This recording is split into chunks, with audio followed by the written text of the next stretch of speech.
strong, steady, and somehow hitting everyone at once. Saladin might just be the most underrated frontliner in Infinity Kingdom. He's not just a knight in shiny armor. He's your frontline bodyguard and your enemy's backline nightmare. Hey there! I'm ScytherGreen from Server 73, and if you're new to Infinity Kingdom or just unlocked Saladin, you're in the right place. Today I'm giving you an easy, beginner-friendly breakdown of how to build and use Saladin like a pro, without needing a degree in spreadsheets. Here's what we'll go over. Who Saladin is, and what he actually does. How to get his immortal fragments. Is his shiny artifact worth it, or can you skip it? Which immortals are the wind beneath his wings? What skills to use so he hits harder and lives longer? How to equip, and whether leveling up his portrait is worth your resources. If you're wondering, is Saladin really worth the effort? Stick around. By the end of this guide, you'll know exactly how to make him shine. And trust me, once he gets going, your enemies won't know which way the wind blew. So, who is Saladin and what does he do? He's a frontline physical damage dealer who fights in the attack position and leads spearman troops. He's one of the few immortals whose ultimate skill hits every single enemy on the battlefield, making him a fantastic spread damage specialist. His skill, Falcon Raid, strikes the entire enemy team 3 times in a row, dealing physical damage each time. That means he's not just focusing on one target, he's spreading pressure across the board. But here's the interesting part. Even though he's in the front, his skill often hits the back row harder than the front. That's because most backline immortals, like mages and healers, have lower physical defense.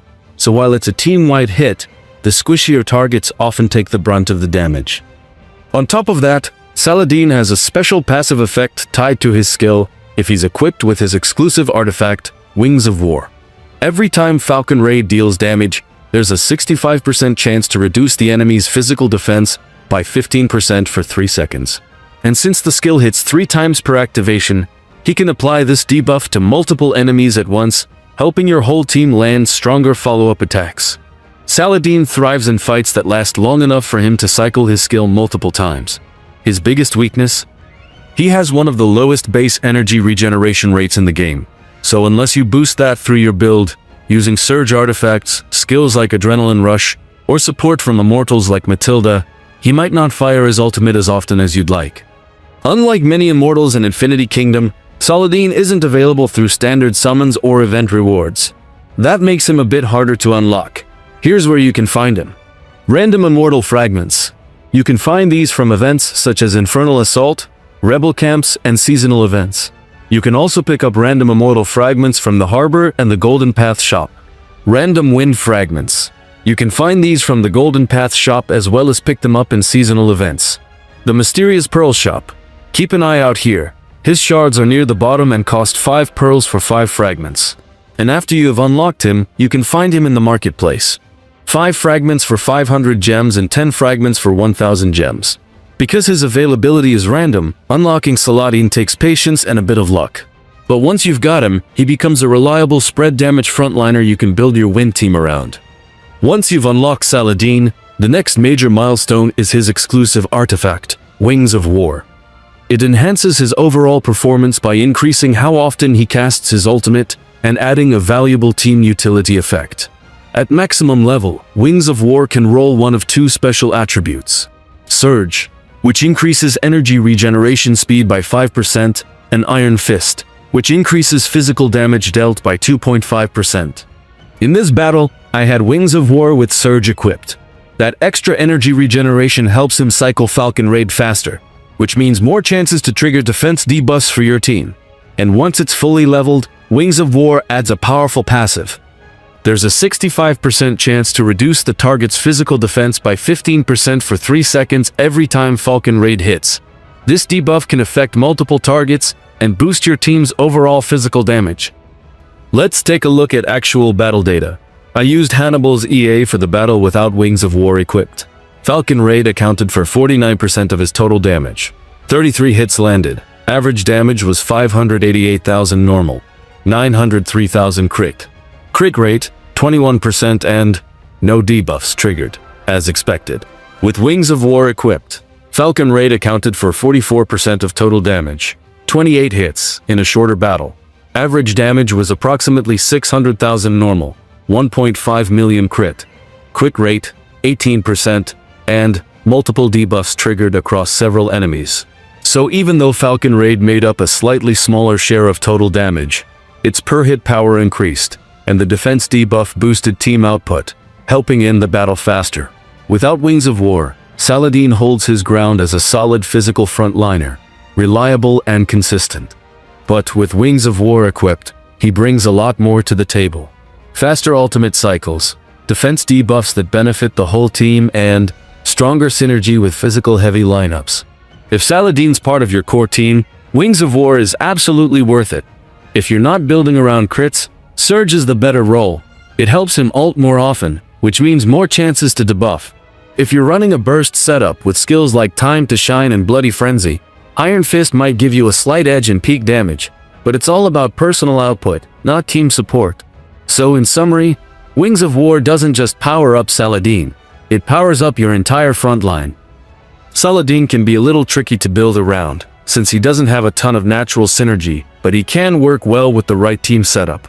Here are some Immortals that complement his playstyle and bring out his strengths. Matilda, for energy regen support. Saladin has very low energy regeneration, which means he struggles to use his ultimate often without help. Matilda boosts the entire team's energy regen speed by 20% for 9 seconds, giving Saladin the fuel he needs to cast more frequently. She also passively increases your team's ultimate damage when they hit, which stacks up and pairs nicely with Saladin's multi-hit skill. Yi Sun Shin as a defensive anchor.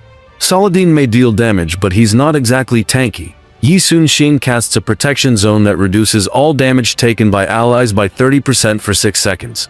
That extra bulk helps Saladin survive longer on the front line, giving him more time to activate his skill and support your team through defense breaks. Bjorn, for frontline buffs and lifesteal. Bjorn creates a Wither Realm that's a dream for frontline bruisers like Saladin. It does 3 things. Increases damage dealt to enemies in the zone by 20%, grants 25% lifesteal based on physical attack, and gives frontline allies a 30% resilience boost. This keeps Saladin healthier while boosting the damage of every swing.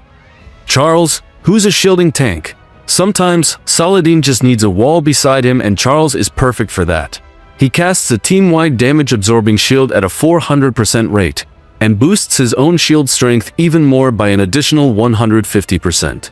This makes up for Saladin's weaker durability and helps him hold the line longer in drawn-out fights. Artemisia, the physical defense breaker. Artemisia sets up an Arctic storm that reduces enemy physical defense by 30% and slows their attack speed by 10%. This is especially effective when paired with Saladin, whose ultimate hits every target and benefits massively from reduced physical defense. She helps him land harder hits, and more of them. All of these Immortals help Saladin in one way or another, whether that's increasing his damage, improving his survivability, or helping him cast more often. If you're running Saladin in your main lineup, surrounding him with the right support can make all the difference. When it comes to skills, Saladin is pretty straightforward. He's here to deal damage, and your job is to help him do it more often and more effectively. The number one must-have skill is Fighting Master.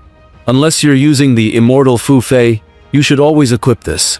It lets Saladin keep swinging without getting silenced, stunned, or otherwise shut down, which is super important for frontliners like him. After that, you've got a few solid options to choose from, depending on how you build your team. Time to Shine boosts your overall damage and gives you crit rate. Bloody Frenzy increases overall damage output upon first cast. Unyielding, great for survivability, and even more crit for a crit-oriented build. Anger gives a flat damage boost. Adrenaline Rush helps speed up energy regen. Battle Stance increases attack power and energy regeneration. And you will want Blade Vortex and Executioner for aggressive, team-wide pressure. If you want a simple, high-performing setup, go with Corrosive Power, Fighting Master, and one of the above depending on your team's needs. This combo keeps his damage flowing and adds a layer of defense reduction to help your whole squad hit harder. Let's watch some of these skills in play. For this battle, I had equipped Fighting Master, Corrosive Power, Battle Frenzy, and of course, the ultimate skill Falcon Raid. The synergy between them made Saladin an unstoppable frontline menace, cycling through ultimates faster, hitting harder, and shrugging off control effects while keeping pressure across the entire enemy team. Saladin tore through the front lines like a force of nature. Falcon Raid alone accounted for 44% of his total damage. With Wings of War equipped, each hit had a 65% chance to reduce enemy physical defense by 15% for 3 seconds. And since Falcon Raid hits all enemies 3 times, multiple targets were weakened with every cast. His average hit damage was amplified by the combined effects of Surge from his artifact and corrosive power. It kicked in after just one Falcon Raid, restoring 200 energy and letting him cycle into another ultimate almost immediately. It also boosted the next Falcon Raid by 60% damage for 9 seconds, stacking hard with Battle Frenzy. Battle Frenzy triggered after every ultimate, hitting all enemies with 400% physical damage and making up 39% of Saladin's total output. It also weakened the enemy with the highest physical attack, cutting their damage in half for 9 seconds. With Corrosive in play, burst windows opened one after another, and Fighting Master gave Saladin full control immunity, so he couldn't be interrupted mid-rotation. It also reduced incoming damage by 10%, helping him stay on the field longer. Together, these 4 skills created a fast, efficient loop where Saladin could ult constantly, spread debuffs across the enemy team, drop a massive AoE nuke, and keep going without ever losing momentum. Simple, clean, and brutally effective. Once you've unlocked Saladin's mastery, you'll want to pick the path that matches your team's playstyle. He's got 3 options, but only 2 are real contenders for most builds. Destroyer Stance, Crit Mastery. This is the go-to for burst-heavy builds. If you're running crit scaling skills like Time to Shine or Bloody Frenzy, or stacking crit rate on your artifact like Iron Fist, this stance ramps up Saladin's damage quickly. It boosts your crit rate and increases all damage after entering battle, scaling up to 30% crit rate and 50% damage at max level. It works best when Saladin is built for early impact, ideal in fast-paced PvP fights or against squishy targets. Tough Battle, Attack Speed Mastery. This one shines in longer battles and win setups. If you're using the Wind Dragon, Tough Battle often outperforms crit by increasing Saladin's basic attack frequency. That leads to more energy gain, more lifesteal, and more passive triggers, especially with skills like Battle Frenzy and Corrosive Power. It also scales to 30% attack speed and 50% damage, so it's deadly when fully upgraded. Best used in sustained fights or teams focused on synergy and tempo. Final Strike, Whirlwind Shock. This mastery adds a 70% chance to deal AoE physical damage every 9 seconds. While it may sound strong, it doesn't align with Saladin's strengths. His damage comes from focused bursts and energy cycling, not passive AoE pressure. Final Strike tends to underperform compared to the other 2 and is generally not recommended. So, go with Destroyer if you're focused on burst and crit synergy, or pick Tough Battle if your build revolves around attack speed and Wind Dragon synergy. Both are strong, you just need to match them to your build. Now that you've got Saladin's skills and mastery sorted, there's another way to boost his performance, his portrait. Upgrading his portrait gives him valuable stat boosts, but whether you should prioritize it depends on where you are in your overall progression. If Saladin is in your main lineup, taking his portrait to level 50 is absolutely worth it. The extra stats give a noticeable power boost, especially when paired with strong synergy, proper skills, and solid gear. But if you're still building your core squads, it's smarter to focus on Immortals you're actively using. A good rule of thumb is to get your first 2 squads to at least portrait level 20 or 40. After that, only invest in others, like Saladin, if they're part of your rotation or can fit into future setups. For example, if your 3rd squad exists but doesn't have working skills yet, there's no point in maxing their portraits. But if you've got someone like Chin offering wound support, or Alex waiting on an artifact, taking them to level 20 can help with future flexibility. If Saladin is part of your long-term plan, go ahead and invest in his portrait. If not, prioritize based on who's already active and ready to perform. Once you've got his portrait where it needs to be, the final step is gearing Saladin to maximize his impact on the battlefield. Saladin's a front-row physical damage dealer, so your goal with his gear is simple: help him hit harder and survive longer. For damage, stack physical attack gems. These boost both his regular attacks and Falcon Raid, so they're a must-have in any build. For defense, go with Resilience. This reduces the chance he gets crit, which is super important when he's taking the brunt of the enemy's frontline heat. If your dragon already gives him accuracy, Resilience becomes even more valuable. Your defensive gems should always match the type of team you're facing. If your enemy is running physical heavy comps, go for physical defense. If they have a mage heavy lineup, then use magic resist. Not sure what you'll face? Mix both to cover your bases. And if Saladin's missing attacks, even just occasionally, add a few accuracy gems. A small tweak can make a big difference, especially when his ultimate needs to land on every enemy. Set him up with the right balance of power, protection, and precision, and he'll tear through the enemy like a blade through parchment. And that's the full breakdown on Saladin. When he's built right, he's not just a frontline fighter. He's a battlefield menace who shreds backlines and clears the path for your team to dominate. With the right artifact, smart skill picks, and the support team that keeps him alive, Saladin goes from being a breeze on the battlefield to a full-blown windstorm. If this guide helped you out, tap that like button, share your favorite Saladin builds in the comments, and hit subscribe for more Infinity Kingdom guides and team breakdowns. I'm ScytherGreen from Server 73. Thanks for watching, and I'll see you in Norheim.